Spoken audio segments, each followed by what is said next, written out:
Boa noite, eu gostaria de saudá-los com a graça e a paz do nosso Senhor Jesus Cristo. Não sei se todos sabem, o nosso pastor, o pastor Sidney, ele está enfermo, ele está de repouso com suspeita de dengue.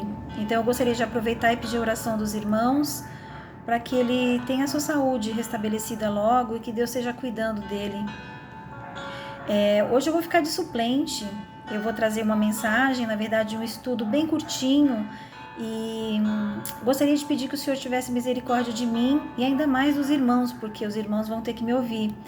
Então eu gostaria de compartilhar com vocês sobre os profetas da Bíblia. Na verdade, eu gostaria de falar sobre um profeta menor. Lembrando que os profetas, eles são divididos em maiores e menores, e isso não tem nada a ver com a importância do que eles escreveram ou com a importância do próprio profeta.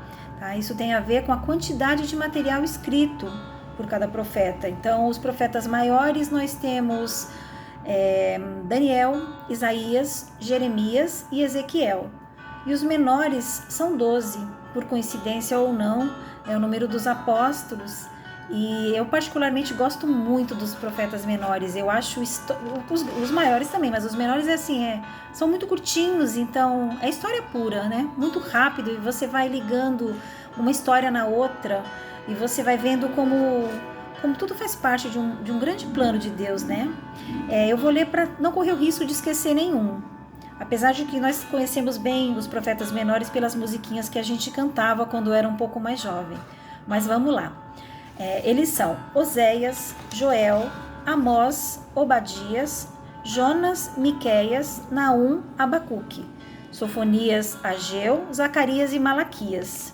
Mas eu vou falar de um especial que eu me identifico muito com ele, acho que muita gente vai se identificar com ele também, porque a gente termina fazendo o que ele fez também. Então nós vamos falar de Abacuque. Ele viveu mais ou menos 600 anos antes de Cristo, quando Judá vivia sob a opressão dos caldeus, que era um povo muito cruel. Os caldeus eram muito cruéis, então o povo sofria muito.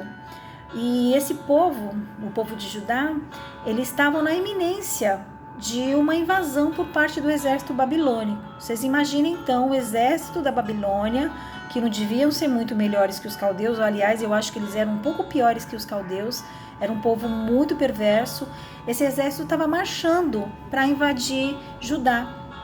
Eles já tinham derrotado Nínive, aquela cidade que lembra que o profeta Jonas pregou há 100 anos atrás e conseguiu levar a mensagem de Deus e todo o povo se converteu. Então, essa mesma cidade de Nínive, ela já tinha sido depois derrotada porque o povo voltou a desobedecer, o povo não ensinou a próxima geração a cultuar, a louvar e a obedecer a Deus, e o povo se perverteu novamente, se perdeu novamente, e Deus cumpriu o juízo dele. Então usou os babilônicos para derrotar Nínive. Então os babilônicos já tinham derrotado Nínive, já tinham derrotado o Egito, que era uma baita de uma nação, e aí eles estavam marchando em direção a Judá.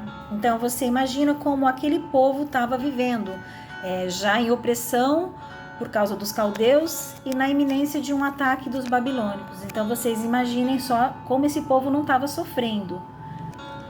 Mas na verdade sim, o povo já tinha sido alertado várias vezes sobre desobediência, sobre idolatria, sobre arrogância, né? Na verdade a nação de Judá estava vivendo em pecado há muito tempo, né? Eles estavam mergulhados no mar de pecado. E aí surge Abacuque, que questiona Deus. Ele questiona Deus.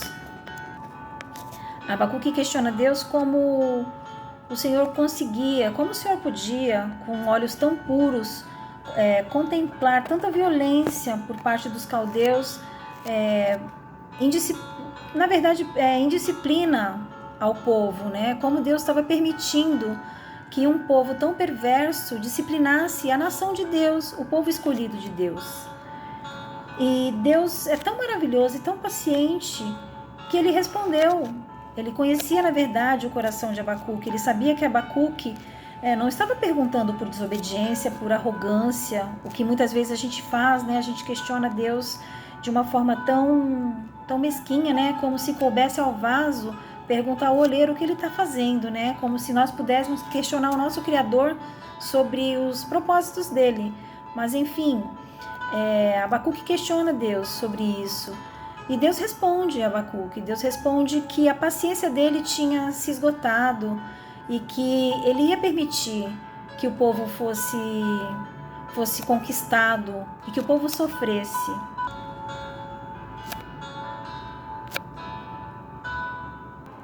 Por que Deus usaria uma nação tão perversa para cumprir o juízo de Deus sobre o seu povo? E Deus responde a Abacuque. E Deus diz que ele vai usar a ferramenta que ele quiser para cumprir o juízo sobre o seu povo. Na verdade, o que Deus queria era que cada pessoa do povo de Judá se voltasse para ele, mas se voltasse com fé em Deus. Deus diz no capítulo 2 do livro de Abacuque, versículo 4. Isso é Deus falando para Abacuque. Olhe para os arrogantes, os perversos, que em si mesmos confiam. O justo, porém, viverá por sua fidelidade a Deus. Isso te lembra algum outro versículo? Pois é. Paulo cita em Romanos 1:17. As boas novas revelam como Deus nos declara justos diante dele. O que do começo ao fim é algo que se dá pela fé. Como dizem as Escrituras, o justo viverá pela fé. Paulo, nesse livro de Romanos, na carta aos Romanos, ele está citando o livro de Abacuque. A gente sabe que a fé sem obras, ela é morta, né? Mas a salvação não é por obras, a salvação é através da fé. E a fé em Deus, através de Jesus Cristo, que é o nosso Salvador. Mas vamos lá, voltar ao livro de Abacuque. O livro de Abacuque, ele termina com uma oração. Eu vou ler. Está em Abacuque 3:17.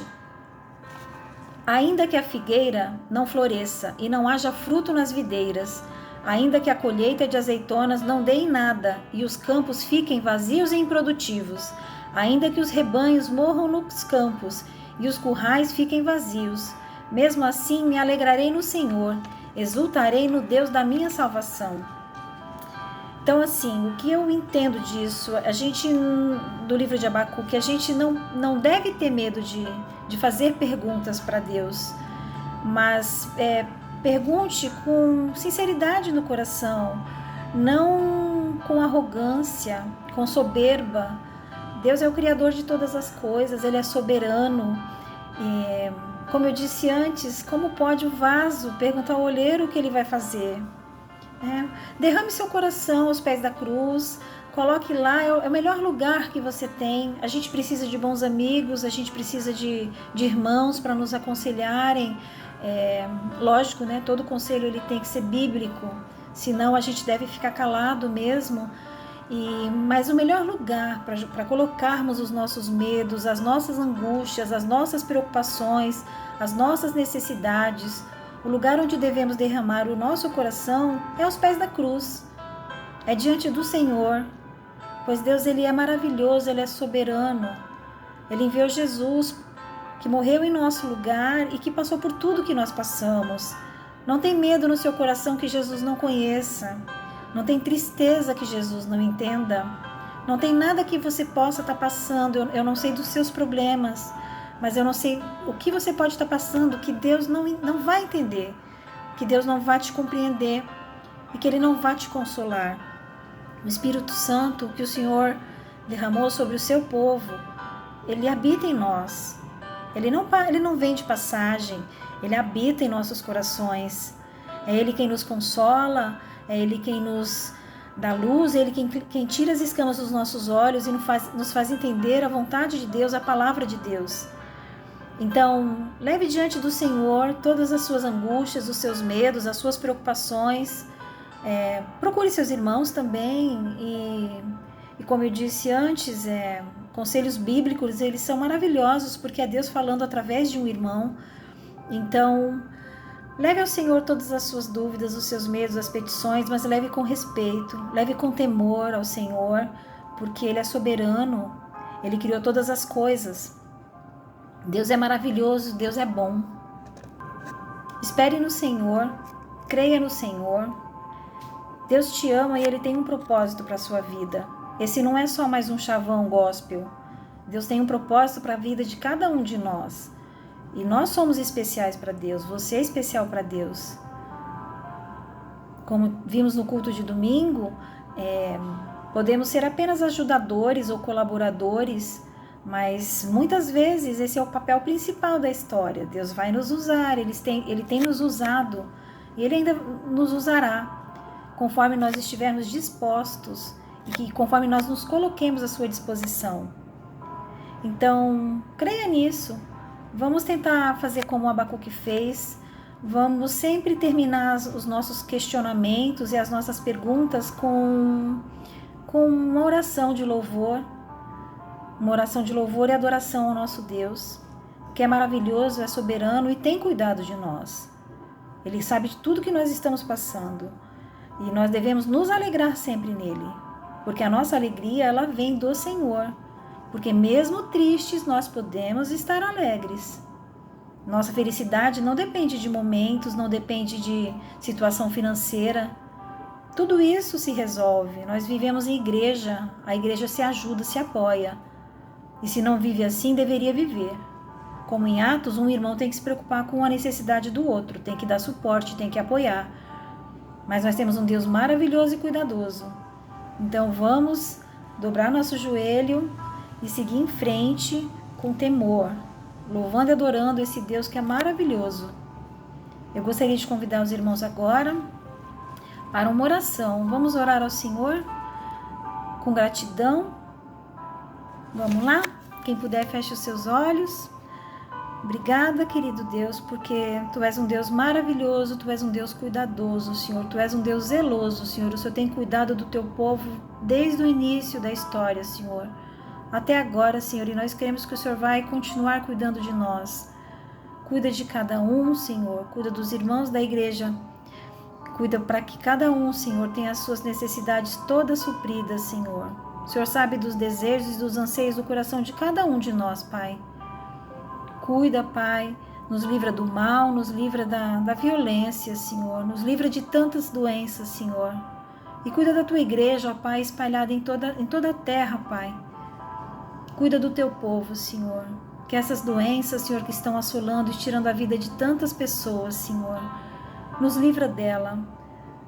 Ajuda, ó Pai, para que seja logo descoberta a cura, Senhor, e que os governos, Senhor, parem de se preocupar tanto com dinheiro, com poder, Senhor, e que olhe para o Teu povo, Senhor.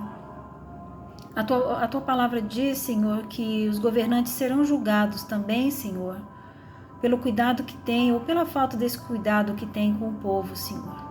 Cuida de nós, ó Pai, cuida dessa nação, ó Pai, cuida de toda a Tua igreja, Paizinho, espalhada em toda a face da terra. Obrigada, Senhor. Queria te pedir também, Senhor, para restaurar a saúde do nosso pastor, Senhor, meu marido e meu companheiro, Senhor, aquele a quem Tu me deste como esposo, Pai. Cuida da saúde dele e restaura, Pai. Tu sabe de todas as coisas, mas eu creio que Tu tens muita coisa para ele ainda, Pai. Restaura a saúde dele para que ele possa voltar a trabalhar firme na Tua obra, Senhor, que foi para isso que ele foi chamado, Senhor. E é isso que ele se alegra em fazer. Obrigada, Paizinho. Mais uma vez eu te agradeço porque Tu és um maravilhoso Deus. Eu agradeço em nome de Jesus. Amém. Que a gente tenha um bom restinho de noite e que essa meditação cuide do coração de vocês, seja uma sementinha que vá germinando e que a gente possa realmente imitar Abacuque. Sempre louvando e agradecida a Deus pela sua soberania. Obrigada, queridos, pelo tempo de vocês. Fiquem com Deus.